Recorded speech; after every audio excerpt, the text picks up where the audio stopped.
this session for me is more about, I have to say, my interest in the creative process, and I'm really interested in meeting the poets as persons, but also understanding their life journeys and what fuels their creative processes and their creative work. So I hope that's of interest to the audience, but this is like me enjoying myself, so I hope you come along on the journey. So yeah, let me introduce Arundhati first. She's the author of 4 books of poetry, and When God is a Traveler, her most recent poetry collection, was awarded the inaugural Khushwant Singh Poetry Prize and shortlisted for the T.S. Eliot Poetry Prize. She's also won the International Piero Bigongiari, is that right, the way I'm saying, Prize, and the Raza Award for Poetry. She's the recipient of a number of prestigious fellowships and has edited a number of books. She's the editor of the India domain of the Poetry International Web, and is the head of Indian dance and head of Charaha at the National Center for the Performing Arts in Bombay. 2 little facts about her that I found online. She started writing poetry at the age of 6 and wrote a witch's spell when she was 11. I found that in an interview somewhere, which I thought was fascinating. And I also read somewhere that she has a fear of air pockets on flights. Well, you know the web, you never know what's going on there. So, is that still true? That's absolutely true. And I also have the same fear, so I feel your pain, yeah. So please welcome her.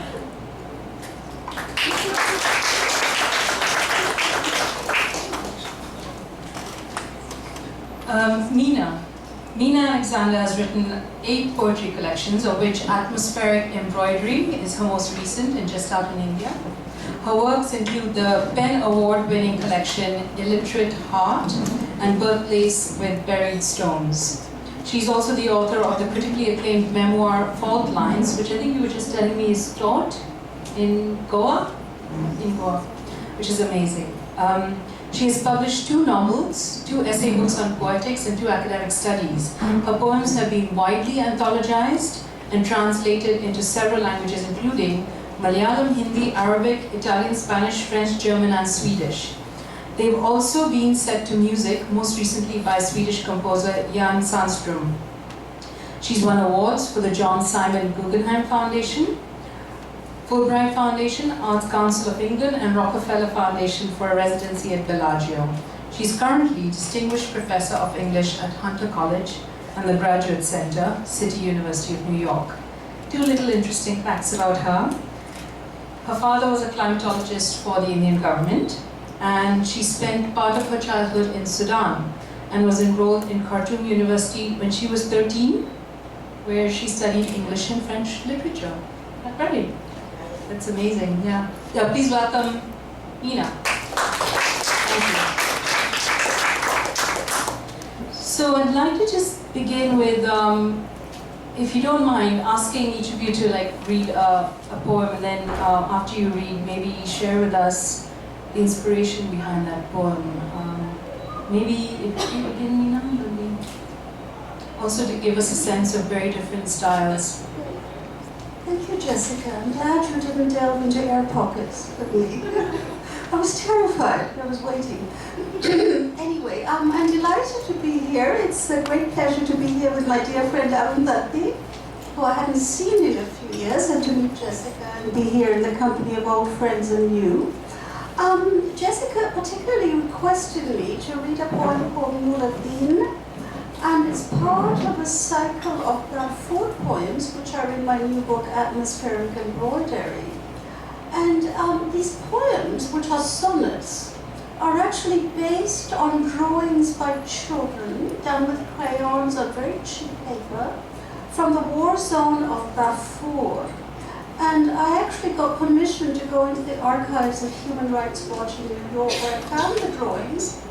And I was so moved by them because in the vision of children and these simple drawings, everything is tilted and broken and yet has this extraordinary, almost mythic cohesiveness.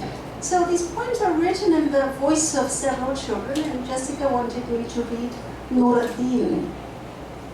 It's a short poem. A garden bright with fruit trees, each tree in its own shadow, singing. Above our house, a cloud of locusts, stinging. Mother lay not moving. Out of her throat, a black river. I saw a man with a gun in his mouth. He was trying to eat it. From the cloud ship Antonov, drops fell. We ran to the wadi, many people came. Creatures too, camels, dogs, cats with no fur. Birds with torn wings. I curled up in the wadi house, hungry, with bones and ash to stay. Remember me, Nuruddin, my name means light of day.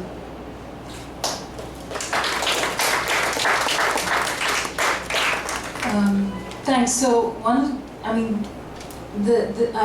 read your book last night, and then for me what stood out was you and I had a conversation about the Darfur poems. And so what was the interest? Was it because of your time in the Sudan and then the conflict became a part of interest for you? I'm interested in what happened in the journey that led you to the creation of this poem and this subject. Certainly, I think the fact that I had grown up in Sudan was very important, and I had friends from Darfur, which was actually one of the most beautiful regions of the country, very green with fruit trees. And it's been such a tragic history for that particular country.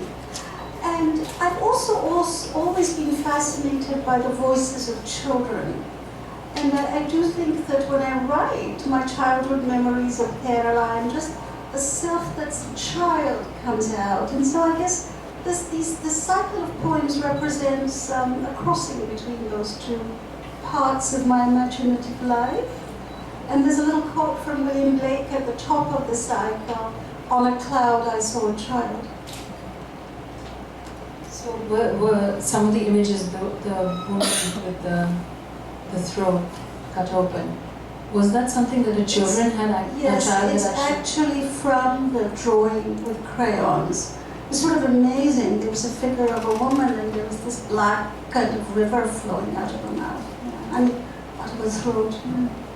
So the reason I asked about that, because so much about, and we'll talk a little bit about this, but for me, what I grapple with in my writing, and it's more fiction, I'm becoming very aware of writing from centers of trauma, personal.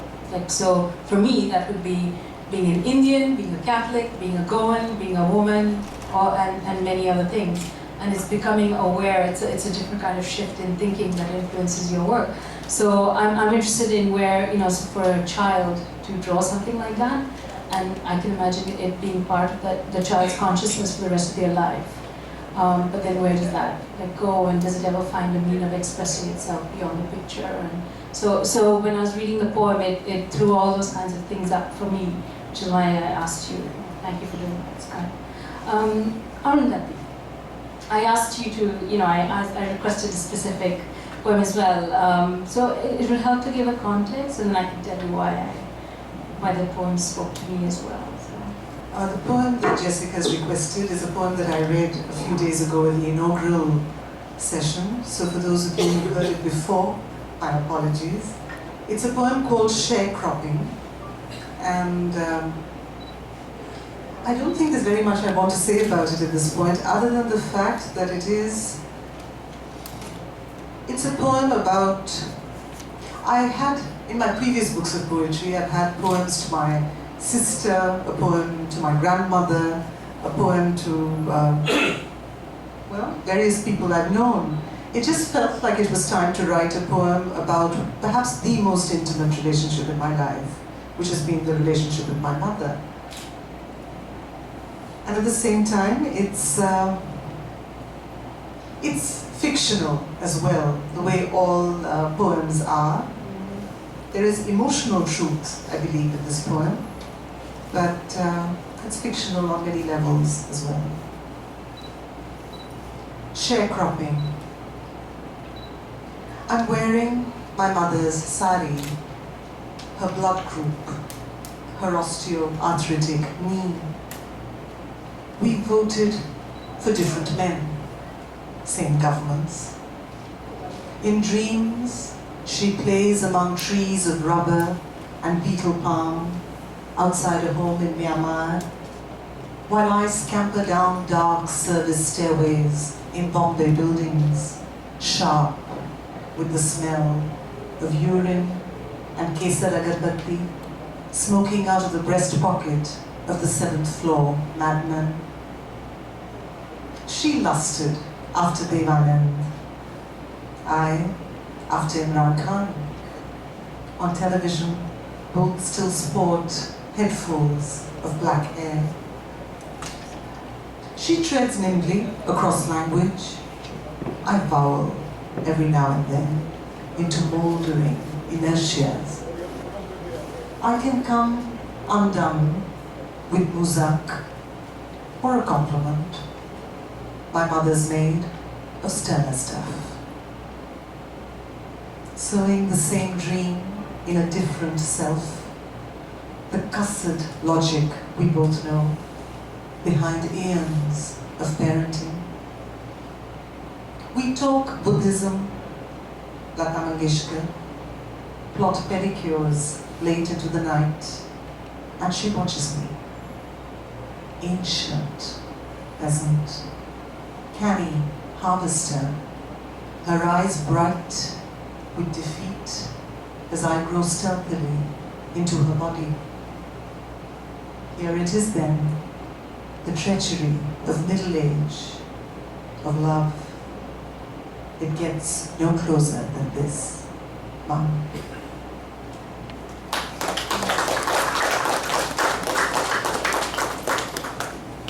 So I was reading your poems as well last night, and the reason that one jumped out at me is because I'm dealing with a piece of text right now. I'm writing a piece of text which may become a short story, but it is about a mother-daughter relationship. And so this is kind of linked to creative processes, and I think not enough people maybe talk about how things come into being, and an understanding of how different things just influence our work in a powerful way. And it just comes out onto pages of text, or so it's interesting for me certainly to know where that comes from. But when I read your poem, it reminded me of this text that I'm grappling with. So the theme is basically like a mother-daughter relationship, but the conversation that led to me writing that was a conversation I had with my publishing editor a couple of years ago, and she asked me, what are you working on next after I'd done the ghost stories? And the last thing I want to do was, write ghost stories, because I'd exorcised that from my system. And I said, it's actually a mother-daughter relationship that I'm interested in working on. And she said, ooh, that could be interesting. And I said, well, the daughter ends up killing the mother at the end. And she's like, no, India's not going to read that. So I said, why not? And she said, because daughters love their mothers too much to watch them die on the page. Now for me, the moment she said that, I was like, I have to write this story. Because I thought it was very naive of her to suggest to me that a human relationship is only one thing. There's such a complexity of emotion, and you can sense that from reading your poem, which is why I was like, okay, this is helping me tease through something, and I need to ask Arundhati about it. It's a different dynamic. No, it's not. It's nothing to do with where my journey is going. And I have to say right now, I love my mother.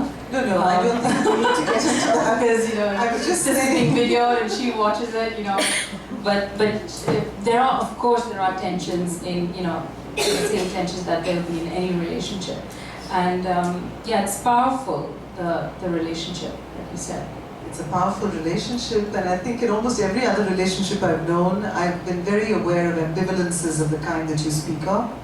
Perhaps this is, for me, one relationship where there has been the least ambivalence. A tremendously powerful relationship, as parent-child relationships are, but intense. And I think what interested me in the writing of this poem was, in a relationship of tremendous proximity, There are times you don't even know where the self ends and the other begins. And that interested me. What are the skins that separate us, really? I was also interested in the fact that many of us, we go through periods of individuating in one way or the other. And suddenly here I was, middle-aged, and discovering almost that this was the closest we could get, not just in terms of our concerns and orientations and preoccupations, almost bodily, we had arrived at the same place. You know? So you start trying to be different, and then often end up finding yourself so much more similar than you'd ever imagined. Scary truths. So slight shift. Is a poem the form of expression you prefer? Is this on? Yeah. You know, I just wanted to comment on the mother-daughter thing, if I may. You know, I have some poems to my mother, who does not on principle read anything I write. Because my father was very supportive, he was a scientist, but Amma always felt that if you're a woman, your sphere of action should be domestic. And I remember when I was up in Shimla last year as a national fellow, she called me up, she's 88 and I love her very much. I was in Chennai with her during the floods just now. She called me up and she said, you know, Meena, I mean, partly in Malayalam, partly in English, you know, you think you're doing something special there and writing, it's all useless what you're doing. So I said, Amma, I mean, this is what I'm doing. She said, no, look at your sister. She's managing the driver and the cook and she's taking care of me. What are you doing with your life? And you know, and I started a long poem which is coming out with the Institute. It's called Dreaming in Shimla, Letter to My Mother. And now I feel, well, I'm not going to censor it, but it begins, Dear Mother, please don't call me anymore. I'm waiting for you to disappear. I mean, how terrible, but it's also true, because as Arundhati said, it's also myself I'm waiting to disappear, you know? So, I mean, I just wanted to pitch that in, because I think this mother-daughter thing is so intense, I see with my own daughter in her relationship to me. Sorry, I didn't mean to waylay your... No, I'm glad you did. That's amazing, yeah. I can relate to that, yeah. There is a sense of that. That's probably exactly the sense I'm starting to enter, like this sense of ourselves are extremely aligned, but it's the difference between moving from an unconscious place of knowing to a consciousness, and that's where the work starts, right? I mean, that's where it starts entering everywhere. It's just leaking everywhere into everything that you create. So yeah, I realized with hindsight, maybe it's a bit of a limited question. I asked if a poem is a mode of expression you prefer. Yeah, I mean, I think that is the case. I mean, I think I started as a poet when I was young, and inshallah I will end as a poet. In between I stumble into prose. I think there's no other way to put it. But yeah, I think poetry is where I feel I live, yeah. You want to cookie? I think likewise. I mean, poetry is always primary in my hierarchy of self-definition. Do you do anything, do you experiment with modes within poetry? Do you experiment with it? Do you mean with forms? Yes, sorry, I meant with forms, yes. Yeah. I mean, if you're talking about fixed forms, I don't use fixed forms, but my own understanding of free verse has changed in such dramatic ways, I think, over the years, that when I look at my first book and I look at my most recent, I can see that the way in which I'm using form is very different, very different. I find that poems are much less dense verbal units, they breathe differently. My understanding of the pause has changed hugely. So many things have changed. Is some of that linked to, so we were starting to have this conversation over tea and we never really got into it. I'm very interested in the spiritual connection for you. You mentioned the pause and the breathing, and for me that connect was about, do you mind talking a little bit about that and how these other things influence your creative work? I mean, I said that the the word poet was most primary in my hierarchy of understanding, but I think that's perhaps not true. Seeker is perhaps even more primary. And I became very conscious of that at one point in my life, when my life was derailed by this journey that, for want of a better word, I call a spiritual journey. And then my life changed in many ways after that. And I look at my poems now, and I look at the poems in the first book, and I realize that in terms of actual preoccupation, I'm sometimes talking about the same things. People, love, death, gender politics, whatever, the usual things, the same concerns. But I think what has changed is how. It's not the what that has changed, it's the how. I think the poems are much more porous, much more open to bewilderment, perhaps, than before. In the conversation we had yesterday with Ranjit and Desmond, I think we were talking about the sense of openness as well, and I was referring to being present in the moment, which is something I've had to learn, making the switch from, corporate 9-to-5 kind of left brain, very strong left brain environment, to realizing, hey, wait a minute, there's a whole different brain I need to explore here, and it's urging me to then come out with writing. So that was the mode of expression for me. So Meena, I don't know, do you want to talk to something to do with whether it's spiritual connection or activism or family life that fuels your poetry, or what sort of drives the line or the word within the line to come out? I was just telling someone a little bit earlier that I think I was asked how do you write or something, and I said I very often move around, walk if I can, or I start cutting vegetables, or do something utterly different. And I think it's because for me, the task of the poem really is to lead me into a silence or into what is not palpable, right? As one would call it spiritual, I mean, what you cannot actually touch or taste or feel. And the paradox, of course, is only by really dwelling in what the senses give you can you reach that other border. I wrote a poem once called Gold Horizon, and I think of it like that. Language is with us all around. It's sound bites on television, in rhetoric, in political statements, etc., etc. But, as a poet, we also use language, right? But we use it in the way that a painter might use color. So you have to wash the words and hang them up in the sunshine, as it were, to use them.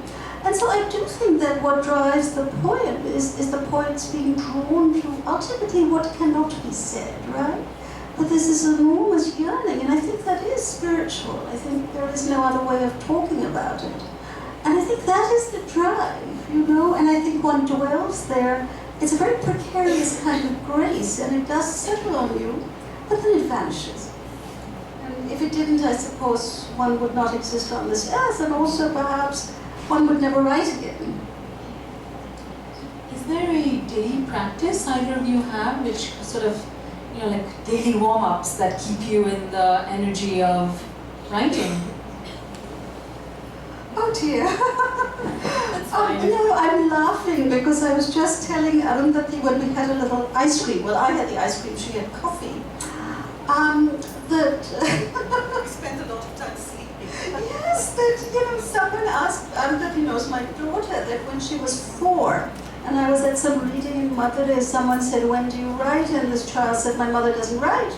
So he said, "Well, what does your mother do?" And she said, "She sleeps all the time." And I think that, particularly when the children were small, but even now, I like to sort of close my eyes because one sleeps and something else happens. And I think we were talking about the necessity for sleep. We were talking about the necessity for guilt-free sleep. So often one sort of ties oneself up into knots, about the fact that one enjoys one's sleep. But I'd say in terms of riyaz, if that's what you're asking, Jessica, I'd say I spend a fair amount of time every day around words for one reason or the other, because I do prose, I do some amount of prose, I do some amount of journalistic work. So words are an integral part of the day. The written word is an important part of the day. But do I write poetry every day? No. No, I don't. So for me personally, it's I start my day with meditation, which is my own form of what that may be. I mean, I wish I could have the discipline of breathing exercises. That would be great, but I've tried it and not. For me, it is actually about doing stuff that I won't spend the rest of my day doing, and it sets me up for the rest of the day. And I do an hour and a half to 2 hours of sometimes automatic writing, and for me, that works for me. And it is about like a cleansing thing for me, and I'm aware that may change. And of course, everyone has their own little way of doing that. I learned that from reading The Artist's Way by Julia Cameron, and that was my way of doing the warm-up exercises. I don't write every day. I wish I could. So I mean, I just wanted to say that I think that even if one doesn't physically write, one dwells on words and on the textures of words. And also, I was thinking of these marvelous lines by Wallace Stevens, where actually it's a quote from the violinist Ionesco in The World as Meditation, where he says, that invisible activity of meditation is something that has never left me. So I think that, in order to write poetry, one has to have that set of mind quite intensely, at least for some portion of the day, because otherwise the words are not going to come when they do come, So that's... So what's taking up your creative attention right now? I'm interested in themes you might be interested in, and then you're thinking maybe about a piece of creative work that they could generate or not. So, any... This is like the Japanese twins who were waiting to be born. You know that joke? Well, just as well. They kept saying, after you. The poor mother suffered vitally. Not that you're the mother at this point, but never mind. What was the question? What kind of themes are taking up your creative attention? I'm not very good at talking about what I'm working on. I mean, not that it's a secret. Are you working on something at the moment? One always is working on something, no? I mean, one has to do, it's like these ladies who knit. I wish I could knit. I would actually have made a lot of marvelous warm clothes. I am sort of doodling in my head with some poems. And again, it's something from my childhood that's taken hold of me. And I live in New York, and I think in my poems I sort of try to make this kind of dream zone where there's a connect between the place I live in a lot of the time and my other lives. So I don't know if that answers your question at all. Yeah, it does. It's just whatever interests you. So you're looking for connections, and you're going back more into your maybe childhood now. Stuff happens, and it's almost like a dream, and you don't know exactly where and what. I mean, it's still a bit of a mystery. Okay. And probably always will be. I'm doodling too. I'm trying to make poems, but I give them lots of breathing space, and I make sure I cover them and allow them to incubate and take me by surprise, hopefully at some point. So it will take me time. I don't, for me the whole process of making a book takes years. So I don't think there's anything in the offing imminently, but this book, When God is a Traveler, is as recent as last year, so I don't think there will be one for a while. I think time-wise, there you go, 5 minutes left. So can we open it out to the floor, and I will put my questions on pause. May I ask a question? I don't know if that's what the questions were. My question is to both of them. First Arundhati, you, and then Meena. How important are silences between your words in your poetry to you both? Thank you, Indu. That's an insightful question, and I think, in a sense, when I talked about the way in which the way I make a poem has now changed, I think this is the primary way in which it has changed. The understanding of the pause as significant, as vital to a poem. I think that's what has happened.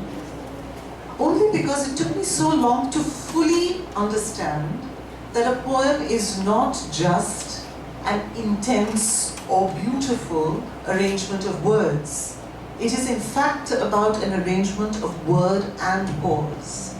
It took me so long to fully understand that the blank spaces on a page of poetry mean. They may not mean something, but they mean. They're in fact the invisible source of a poem's life energy. And I think perhaps I took longer than I should have to recognize this, because I had to plunge headlong into one of those blank spaces to really understand that there are places within me that cannot be mapped by language.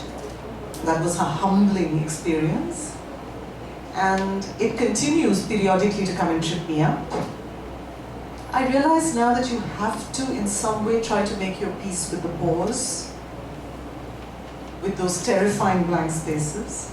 And if you don't, then even the word, perhaps, will not come the way you want it to, how you want it to. So I think things that have changed for me now is my understanding of pause, of timbre.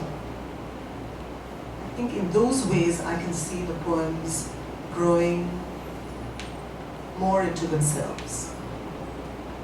Thank you. Meena, you.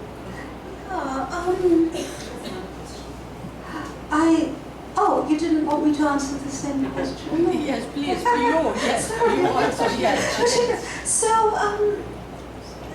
I think this question of silence is just so important. I think of poetry actually as closer to music than to prose. Because I also think that music is etched on silence. And some years ago I was at the writer's residence called Yado in the States, and I made friends with a composer. And I watched him compose on this enormous machine, the notes and so on.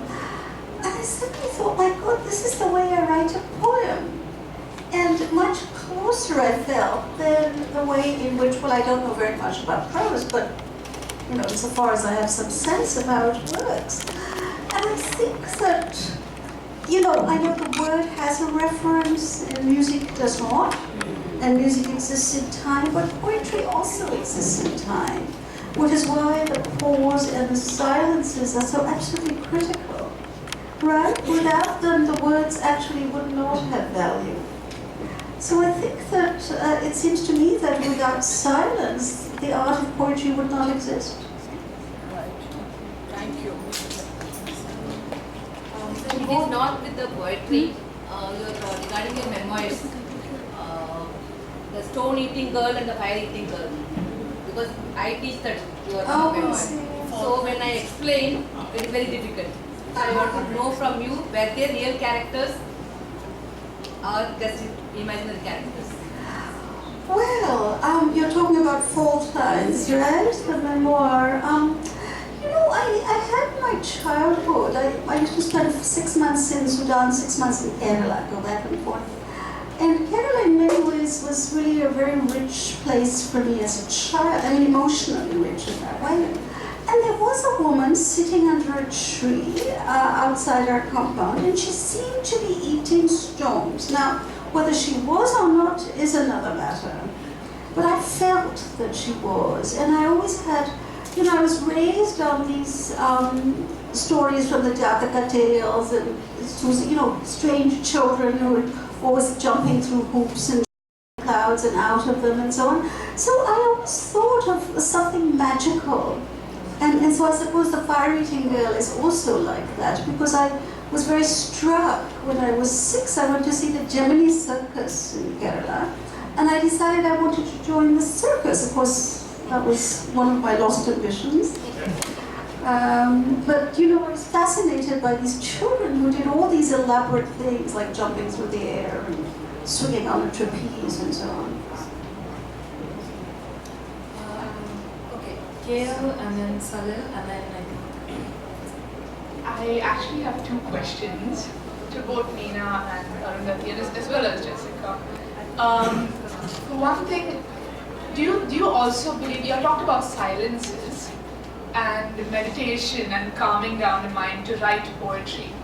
But do you also think that poetry could come out of, emotions and, intense emotions and chaos and a lot of, as in India we call it jugaad, this kind of conflict of emotions.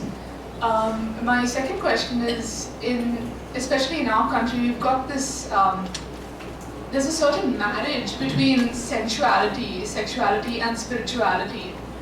And this it's gone down through, centuries, and it's been here since the beginning, the beginning of time in our literature and in our culture. And where do you think we've distanced ourselves from, sensuality and looked at it as sort of like a defilement of, everything holy? So. The first question I've already forgotten, Gail. I'm so sorry. Huh? Just no. A certain measure of discontent. That's the traditional idea, right? That in some way you need. In fact, if anything, it's that idea that I think has reached a point when it's also been romanticized, when it almost seems incumbent upon one to suffer in order to be an artist, right? That's the extreme of that idea. Yeah? That if you don't suffer, you cannot be an artist. And of course it's born of the fact that there is a certain truth to this, that there is a certain restlessness, a certain churning, a very strong inner imperative that gives rise to any work of art, right? Any poem. There's no doubt about that. I think the danger might be to fetishize it to this point, when one begins to believe that one is not an artist because one hasn't suffered enough, or that one must flagellate oneself in order to produce poetry. It took me time, personally, to undo that idea, which I had very subconsciously internalized. This is not something I would have said, but subconsciously one begins to believe that one must be in a constant state of ferment that is a kind of corrosive inner process. It took me time to realize that that a poem does not have to be made necessarily from that kind of corrosive, self-devouring, self-destructive place. That it can in fact be made from other places within oneself. There are other ways of inhabiting the self that can be more expansive, more inclusive. And the whole point of meditation is not to turn into a cabbage at all. In fact, it's the reverse. The whole point of any kind of sadhana, any kind of spiritual practice, is in fact to become far more alive, not the reverse. This is the reason why I think we set up polarities between the spiritual and the worldly. And which is why people say, oh, now you're writing about spirituality. It's not true at all. What one does through any sadhana is attempting to inhabit oneself far more fully, far more deeply than one would have otherwise. So it's about growing levels of clarity, growing levels of aliveness, growing levels of choice. So, to a given situation, you can respond in so many ways, and gradually you begin to discover you can respond in many, many more ways. So I think that spectrum opens up. And then you realize that this is complete hogwash, to come to your second question, the kind of dichotomy that the world encourages us to buy into, the dichotomy between the sensual and the spiritual, it does not exist. And the reason yesterday you were at the Eating God reading, where these were poets who were reminding us that the body is a tremendous site of intelligence. The body is an instrument of knowing. Chandidas, the Bengali mystic, is saying that. He's saying, man is the greatest truth, nothing beyond. Soirabai is saying, if menstrual blood makes me impure, show me who was not born of that blood. Yeah? These were people who were aware of the tremendous possibilities of the body. There's even Basavarna, whom I should just briefly quote. He says, the moving temples are the ones that last. It's the body that lasts. What is he telling us then? Clearly a much deeper insight than the the world sometimes encourages us to live by. You know, just to add on to this and also sort of pitch in, I think that without the body, I mean, we're human because we are embodied creatures. And our passions and our emotions and our extraordinary sensitivities to color and sound and language are all part of being human. So I think to cut away the spirit from the body is a terrible mistake. It's not true, I think. You know, I think it's a kind of taxonomy that people who would like to control human emotions and human life have constructed. You know, earlier there was this marvelous discussion that Kiki was part of about history and literature. And I think that it's because we are bodily creatures that we are part of history, otherwise we would not be, right? And I think that it is through, I think poetry in that sense is a bodily art. I know that we don't make pots like a potter might, or weave as Kabir did, but I think that it is our embodied being that allows us to make the poem. And with that, all the extraordinary conflict of emotions, which is really the glory of being alive. A question from Salim. No, there's no question. I'm just being greedy, and if it would be nice if you could recite a poem each, please. I have a long way to go back, and then I'd love to go back with a poem, one poem, please.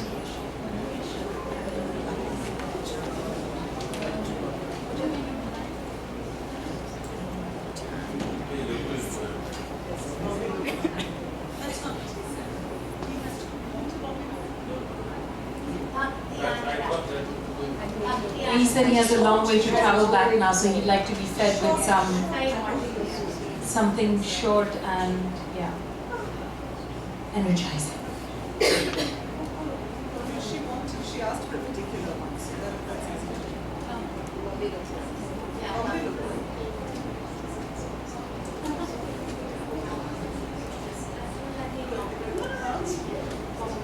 Bombay local says Keki because he did misheard.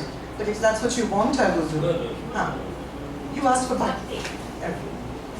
Bhakti? This is a short poem. It's a poem called Bhakti, but it has a caveat. It's Bhakti with some adulteration. If you were coffee, I wouldn't live my life in a coffee shop, getting my fix on your beans. Public lust isn't my thing. Allow me some deluxe delusions. Allow me to uncork you in the middle of days that rattle like Coke cans, blow through alleys like old Sunday tabloids, so I can steal a whiff, no more, of your crazy liquor. Decant into my hip flask, settle down in my pocket, stay illicit. I just want to add that there were two poems in the entire book that I was going to ask you one or the other, and that was the other one. So I don't believe in coincidences, so that's well selected, Janita, thank you. Yeah, I wrote a poem called Network, which is about writing. It's myself addressing my writing self. It's called Network in 2 words. She cut off all her hair, scampered down a staircase, skinned her knees. Years later, she pinched herself awake, hearing words in a foreign language, books she longed to read smudged with sunlight. Broadway and 113th Street, she whispered to herself. The sheer delight of walking a city street couldn't be rivaled. Her preferred method of work, on an iPad, sitting in a sidewalk cafe. What she could not bear to think, she wrote. One by one, she composed her lines. She numbered each with finicky care, struck, sinned. Her hope was that her sentences would net a quicksilver eye swimming in ether. 1. When we landed, there was 3 of us. 2. All our worldly goods were packed in a hold-all. 3.